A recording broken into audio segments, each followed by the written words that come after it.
been a troublemaker, I've been a late-night player, I've been broke as a joke, I've been a money maker, I've been a record breaker, taking credit as an educator, I've been known to spit the flows and make it shaky, shaky thing, popping, locking, stopping, let it hang. Watch us as we drop this hip-hop, it's like it stings. We make a whole room drop and everybody sing. We want the funk, we gotta have that funk. We kick it old school, we think we're so cool. We take it back to the past, we gonna act a fool. Up jumps the middle finger, make my Jaeger just a... Ho, ho, ho, and welcome to Sports Buzz, the Fanatical View. Man, if I don't say the opening, I can't do it right. Tried. Want to try that again? Let's restart. Hello, hello, hello, welcome to, what does it say? Ho, ho, ho, welcome to Sports Buzz, the Fanatical View. I am your host, Santa Scott D. Lewis, here in live in a studio for our little pre-Christmas holiday show. We've had a tough schedule to end the season here, but we did make it in tonight to wish everybody a Merry Christmas, and we'll say a Happy New Year as well, since the studio is closed next week.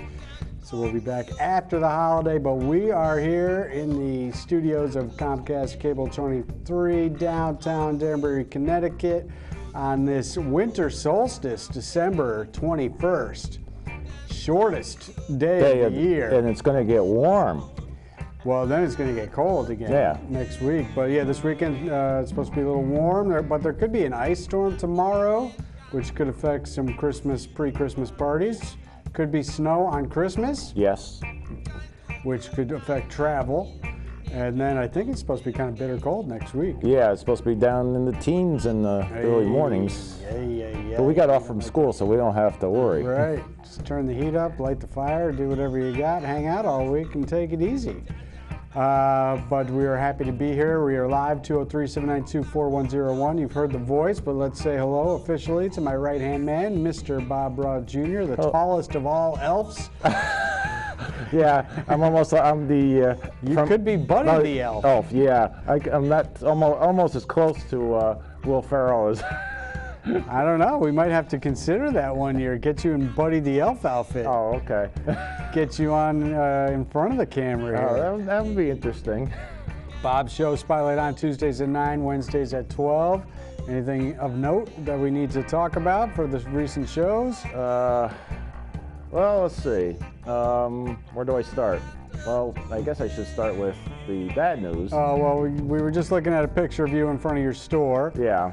So, yeah, we can talk about that, too. The JM Collectibles will be closing its doors come the end of this year. Unfortunately, we lost the lease. Right. And I mean, we'll be open this week, this weekend. And open through Christmas here and next week while you're closing up?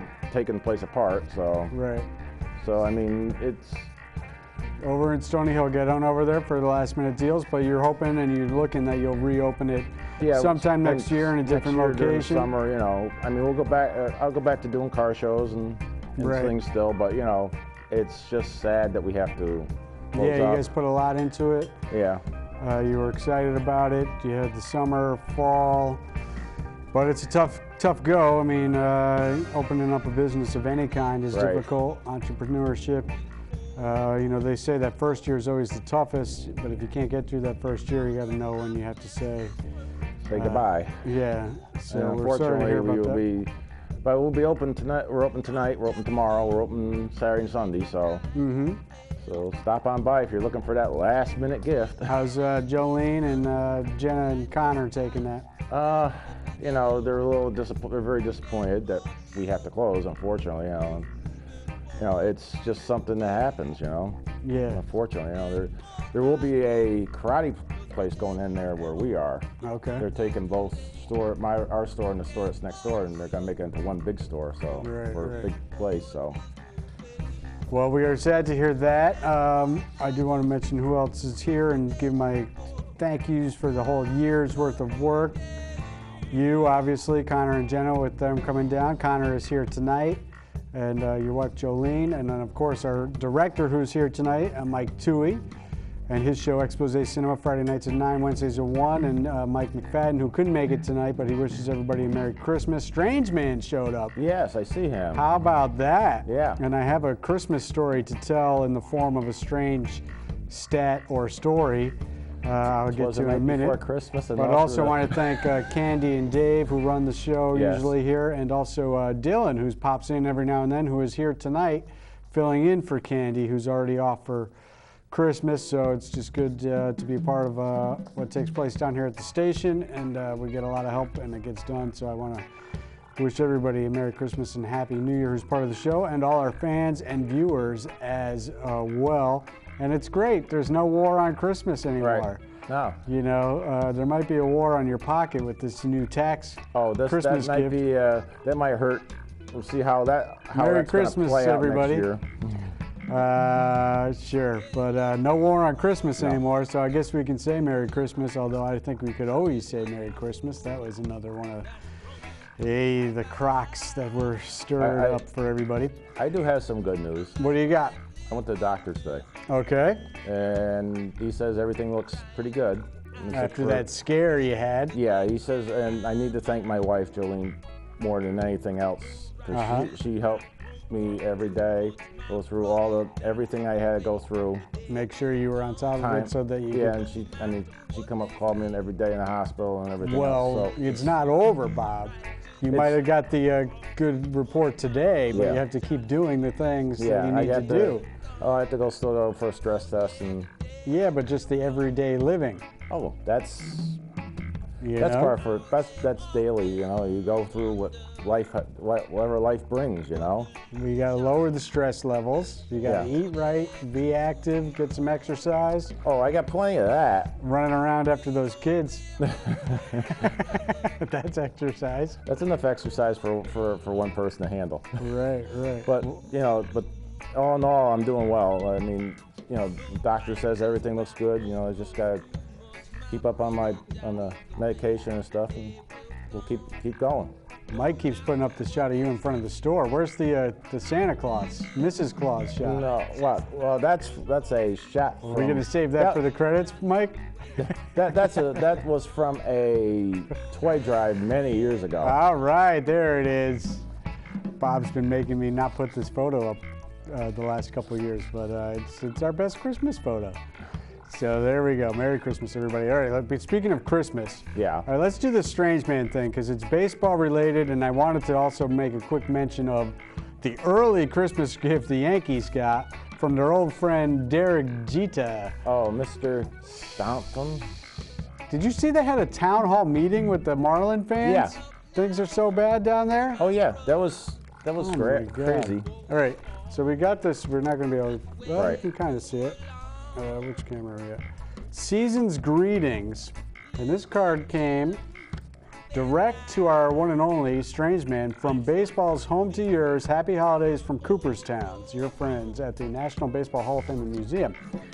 And it's an interesting picture of baseball on skates, Washington Park, Brooklyn, drawn by C.J. Taylor. What year? Let's get to it.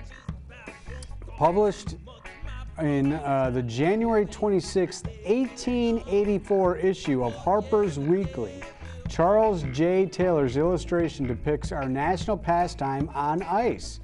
The January 16th game at Brooklyn's Washington Park pitted a team of professional ball players against an all-amateur squad managed by future Hall of Famer Henry Chadwick in the photograph. The pros prevailed that day 16-8. So it's kind of like what they're doing in hockey now, where they're getting the games back out on the ice. City Field has the Rangers Sabres on New Year's Day this year. The frozen version of baseball first became popular in the early 1860s, but the 1890s enthusiasm for the novelty had thawed. Baseball and skates featured a number of special rules, including 10 men to a side, 5 innings of play, and outs on fair balls caught on the fly or after one bounce. Additionally, runners were considered safe if they simply skated over each base and veered off to the right. This rule eliminated the need for skaters to stop short on the ice, helping avoid player injuries and lessening damage to the ice surface. The rule was such a success that starting with the 1871 season, The traditional game allowed players to overrun first base, though not second or third, introducing the rule that continues today. So is that a rule that carried over into regular baseball because of the skating? It's possible. That is fascinating.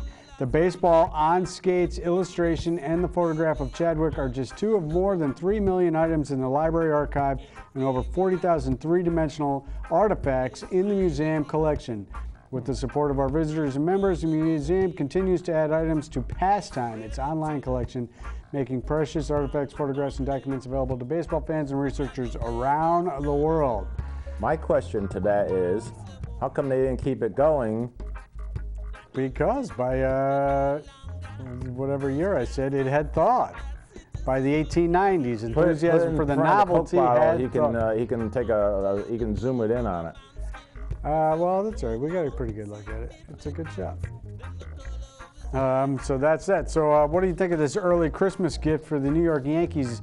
Giancarlo, a.k.a. Mike Stanton of the Florida Miami Marlins, him of the 58 home runs, pairing up with All Rise, Here Comes the Judge of the 52 home runs.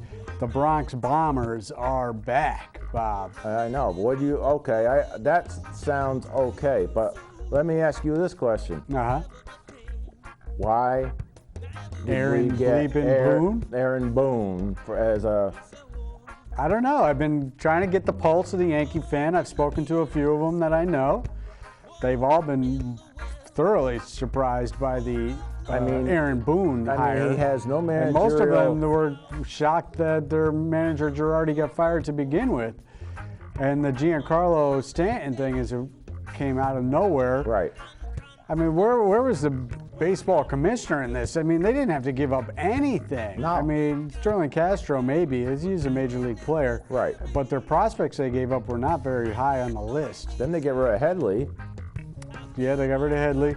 They're affecting the team chemistry, and they're also affecting the underdog role they thrived in last year.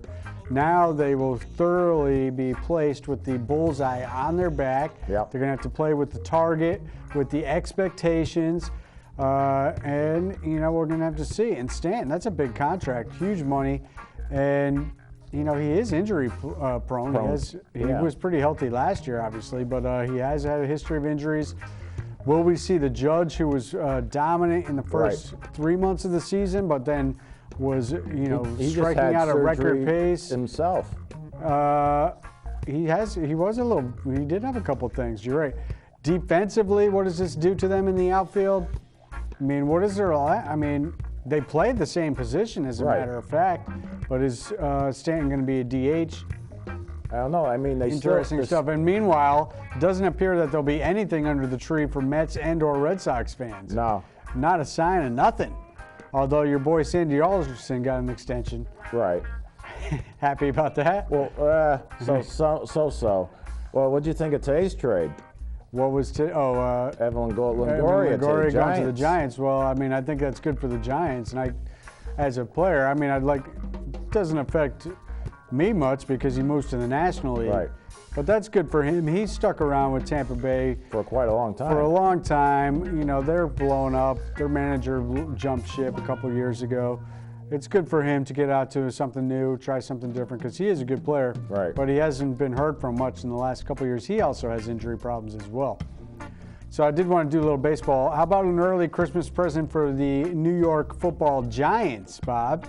You got what you wanted. They need some Christmas spirit. After that trip out to Oaktown, where Geno Smith played okay, except for the couple of fumbles, and the team played okay with him. Bob McAdoo right here whispering in his ear, "This is it. I'm done. I'm gone. If you don't win, I'm out, buddy." Yeah. And he was fired, as well was Jerry Reese, the general manager, while Eli was on the sidelines. And then Eli was back at QB last week and the week before against the Eagles and the Cowboys. They couldn't come up with the upset bids there. Good game this weekend, 34-29. Eagles, that was a big game for them because their QB, who was an MVP, legitimate MVP candidate, probably the front runner, Carson Wentz, went down with injury in a crazy play against the Rams the week before in a great game. but they won at 34-29 with backup Nicky Foles. Maybe we'll start calling him Nicky Six as he threw 4 touchdowns. Remember, he had that season in Philly where he had, 28 touchdowns to 2 interceptions. And then they started the following year like 5-1, and he got hurt. Was out the rest of the year. And then they let him go to St. Louis for a big contract, I think, and he didn't do well there. Went to Kansas City, didn't do great. And now he's been back in Philly as a backup, and he looked good. He led them in the game-winning drive against the Rams, and he put up plenty of offense. The defense for the Eagles wasn't good against your Giants. No. But they stand at 12-2, the number 1 seed, and they're at home Christmas night, Monday Night Football on Christmas night, Bob, against the Raiders. And not only that, there's a 4:30 game on Monday. Oh, yeah. Steelers at Texans. Oh, yeah. Can you imagine what's, I mean, all right. It's Christmas Day. I know. It's insane. I don't get it. But anyways, they are 12-2. We'll stay with the NFC as we kind of rip through this. The Vikings at 11-3 are the 2 seed right behind the Eagles. So those two still got to keep playing to get 1 and 2 and either flip-flop or hold off the Rams, who are 10-4. Saints, Panthers tied at 10-4.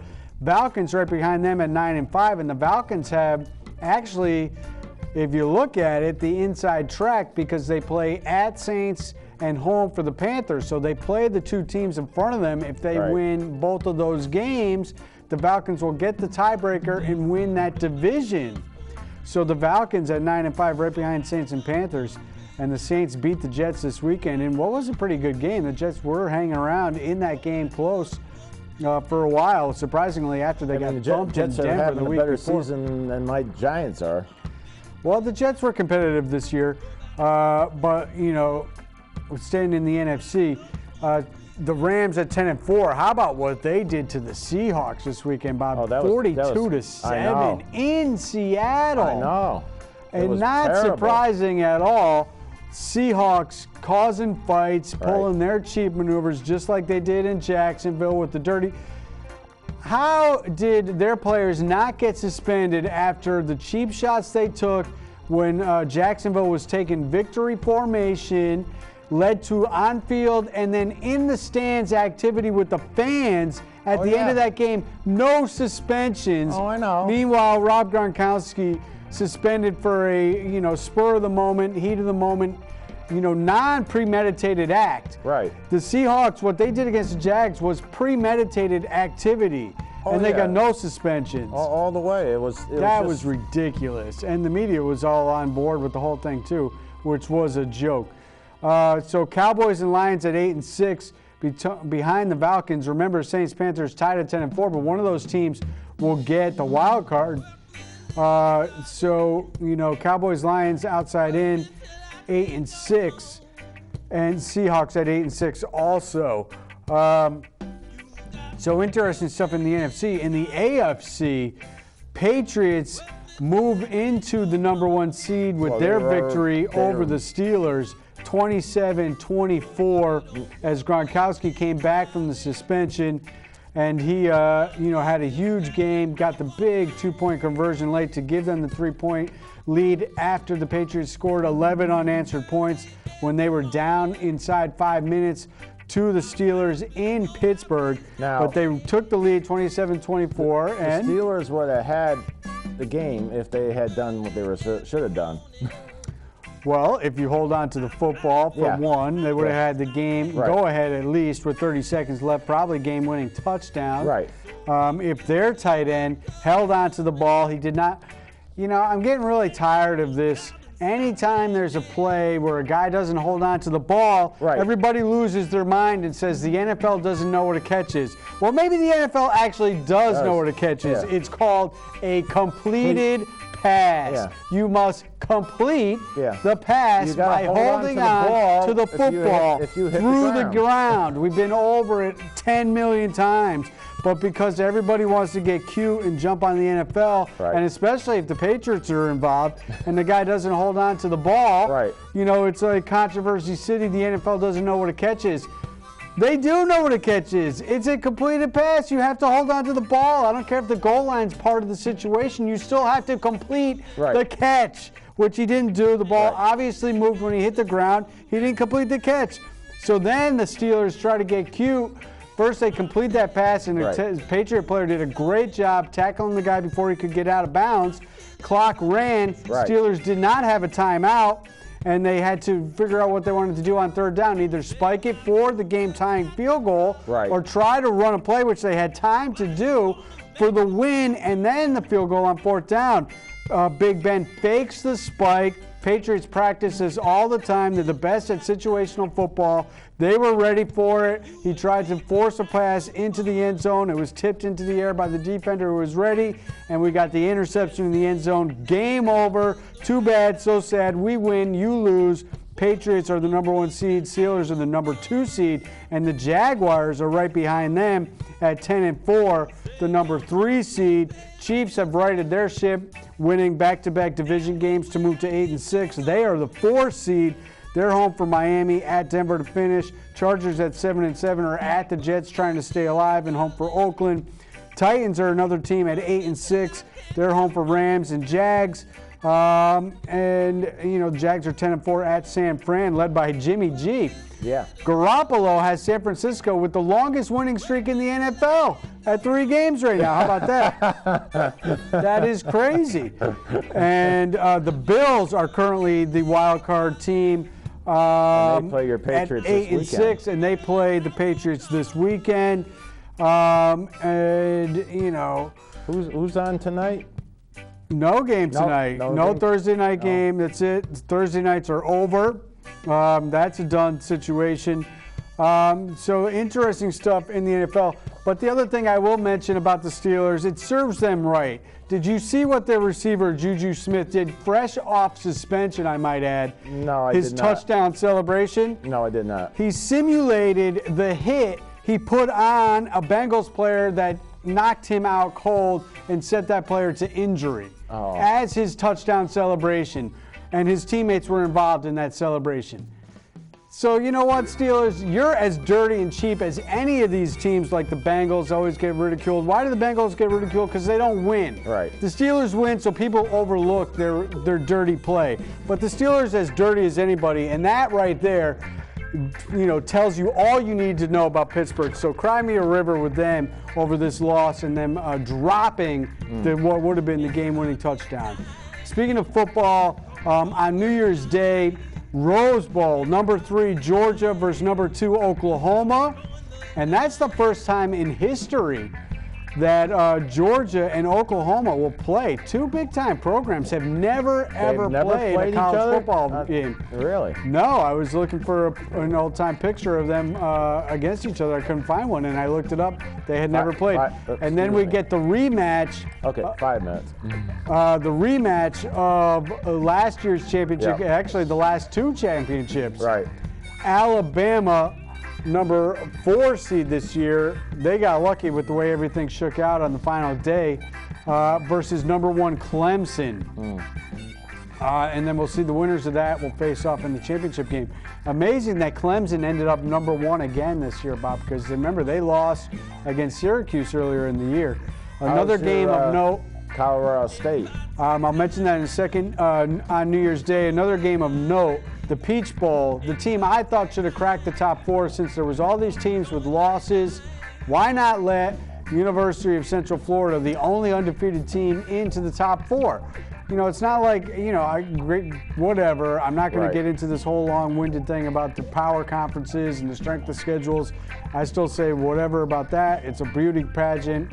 It's only the strength of schedule if somebody says it's a strength of schedule. Right. But UCF is undefeated with all these other teams with losses and multiple losses. Why couldn't they get in against Alabama, over Alabama? But instead they play Auburn on New Year's Day, so that's a game of note. Colorado State has already played their bowl game. Lost a pretty good one. They did have a chance late. 2 overthrown footballs on guys who were open, and their quarterback was great for them all year, so that was tough. He missed it. But they lose to Marshall 31-28. It was a good game, the New Mexico Bowl. I watched most of it. It was a pretty good game this past weekend. College basketball, I'm just going to mention UConn is 7-3, not winning impressively against these low-level teams. And they've been off for about a week or so with the holiday break or school getting out or something like that. But they're back in action tonight at Arizona, 9 o'clock tip-off. Arizona's number 18. Top 5, Villanova, Michigan State, Arizona State, surprising, Duke, and North Carolina, who lost to what, Wofford last night? Crazy. Quick thing. What do you got? Congratulations to Gino on his 1,000th win. Oh, yes. Very good. I'm glad you reminded me of that. Gino Auriemma got his 1,000. Only 5 coaches, I believe, in history. 4 of them are women's basketball coaches. Coach K of Duke is the other. He did get his 1,000th victory. Fastest guy ever to do it, or fastest guy or girl. Fastest coach of any kind to get to 1,000. Hats off to him. NBA Celtics at Knicks tonight on TNT. Knicks are doing well. Knicks not so bad, 16-14. I keep saying though, you got to worry about your big man who's out again, Porzingis, with injury, always with the injury. But they played tonight. Celtics 26-8, lost a tough one last night to the Heat after winning a crazy game. Rozier steals the ball. Goes for the dunk at the buzzer to beat the Pacers by 1 point. That was unbelievable the other night. The schedule is out of control. We don't have enough time for me to get into it. Next time we're here, I will break down the schedule and why the Celtics have played more games than anybody by a large margin, as a matter of fact. And they look fatigued. They are 6-4 in their last 10. I think 4-4 in their last 8. But Knicks playing well. Since we only got a couple minutes, I'll skip over the rest of the NBA for now. NHL in the Metro, and there we see the Pope of the Greenwich Village, or is it the New York City, Mike Francesa. I don't know there, Mikey. What do you think there? Hey, he's gone. He is out. I don't know, dog. We'll see. Carmelo was back in town. He didn't look so good. We got a minute left. In the NHL, Devils still ahead of your Rangers at 43 points. Rangers have moved ahead of the Islanders at 41 points. Islanders at 39, but the Islanders are moving back to the island. Belmont Park. Are they building something? They're building a brand new facility. How about the Penguins are outside the playoffs looking in right now? That's good. Bruins 7-2-1 in their last 10. They are third place in the Atlantic, creeping up the standings, looking pretty good. So we're inside probably 30 seconds, I would think. So, happy holidays, safe and healthy. I wish all my family and Joey and the kids. My family and friends and viewers, we wish them all very happy holidays and season greetings to everyone out there. And the kids, Bob. It's about the kids.